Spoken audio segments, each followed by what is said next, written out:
Hey Ghee fam, welcome back to Spill the Ghee where we serve the hottest tea. Let's talk about Ranbir Kapoor and Alia Bhatt की कैसे आजकल उनके recent projects की वजह से उन्हें काफ़ी एग्रेसिवली ट्रोल किया जा रहा है। सबसे पहले बात करते हैं रणबीर कपूर की अपकमिंग फिल्म के ट्रेलर लॉन्च की। जैसे ही ट्रेलर रिलीज हुआ ऑडियंस का रिएक्शन बहुत ही हार्श था।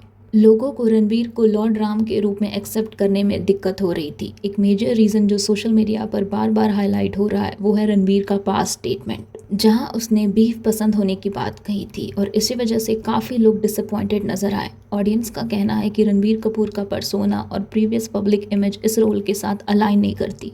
अब देखो, ये भी एक चीज़ है कि एक एक्टर की पर्सनल चॉइसेस उसके प्रोफेशनल रोल्स को अफेक्ट नहीं करनी चाहिए, लेकिन रियलिटी ये है कि जब बात रिलीजियस या माइथोलॉजिकल कैरेक्टर्स की होती है ऑडियंस इमोशनल हो जाती है।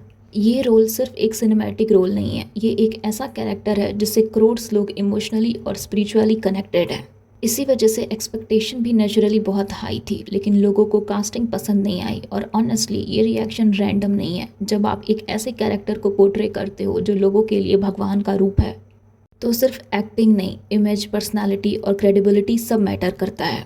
और सिर्फ ये ही नहीं, अगर प्योरली परफॉर्मेंस की बात करें तो भी लोगों को ट्रेलर में वो इम्पैक्ट फील नहीं हुआ। ऑडियंस का मानना है कि लॉर्ड राम के कैरेक्टर में एक कामनेस, एक ग्रेस, एक डिवाइन ऑरा होता है जो रणबीर के पोर्ट्रेयल में मिसिंग लग रहा है। एक्सप्रेशंस और बॉडी लैंग्वेज में वो डेप्थ फील नहीं हो रही जिसकी एक्सपेक्टेशन इतने बड़े माइथोलॉजिकल रोल से होती है। रणबीर की बॉडी लैंग्वेज और स्क्रीन प्रेजेंस को लोग ऑर्डिनरी बोल रहे हैं, जबकि एक्सपेक्टेशन एक्स्ट्रा ऑर्डिनरी की थी। अब बात करते हैं आलिया भट्ट की। रिसेंटली उसने एक अवार्ड शो होस्ट किया along side Zakir Khan and Sunil Grover. Normally hosting एक ऐसी चीज़ है जहां टाइमिंग और नेचुरल ह्यूमर बहुत इंपॉर्टेंट होता है, लेकिन आलिया के होस्टिंग में ये सब मिसिंग था और देख के ऐसा लग रहा था कि ऑडियंस आलिया से कनेक्ट ही नहीं कर पा रही है।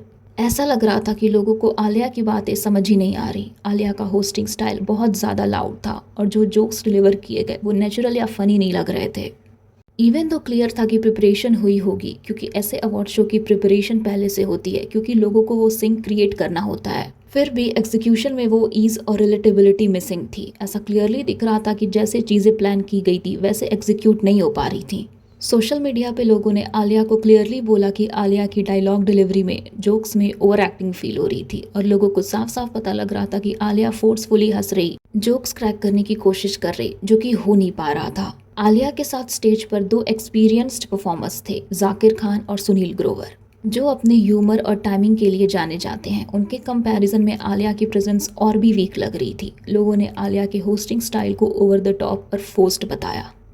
उसका टोन, एक्सप्रेशन और डायलॉग डिलीवरी लोगों को नेचुरल नहीं लगा। जोक्स जो फनी होने चाहिए थे वो फ्लैट लग रहे थे। अब देखो, आलिया भट्ट अनडाउटेडली एक ब्रिलियंट एक्ट्रेस है। उसने अपनी फिल्म्स में बार बार प्रूव किया है कि वो इमोशनली कॉम्प्लेक्स रोल्स को कितनी ब्यूटीफुली पोर्ट्रे कर सकती है, लेकिन होस्टिंग एक कम्प्लीटली डिफरेंट स्किल सेट है और हर स्किल हर इंसान के लिए नहीं होती। कभी कभी प्रॉब्लम टैलेंट की नहीं होती, सिलेक्शन की होती है। ऐसा लगता है कि आजकल बॉलीवुड में एक ट्रेंड चल रहा है जहां एक्टर्स हर पॉसिबल स्पेस में विजिबल रहना चाहते हैं, चाहे वो एक्टिंग हो, होस्टिंग हो, ब्रांड प्रमोशंस हो या पब्लिक अपीयरेंसेस। लेकिन ओवर एक्सपोजर कभी कभी रिवर्स इफेक्ट भी क्रिएट करता है, बिकॉज जब आप हर चीज़ करने की कोशिश करते हो तो कहीं ना कहीं आप अपनी कोर स्ट्रेंथ डाइल्यूट कर देते हो और ऑडियंस ये नोटिस करती है। और यहाँ दोनों केसेस में, चाहे वो रणबीर का पोर्ट्रेयल हो या आलिया की होस्टिंग, ऑडियंस को कुछ ना कुछ ऑफ फील हो रहा है। सो या that was it for this video. और अगर आपको ये वीडियो अच्छी लगी तो hit like, share and subscribe and comment what you think, and I will see you in the next bill.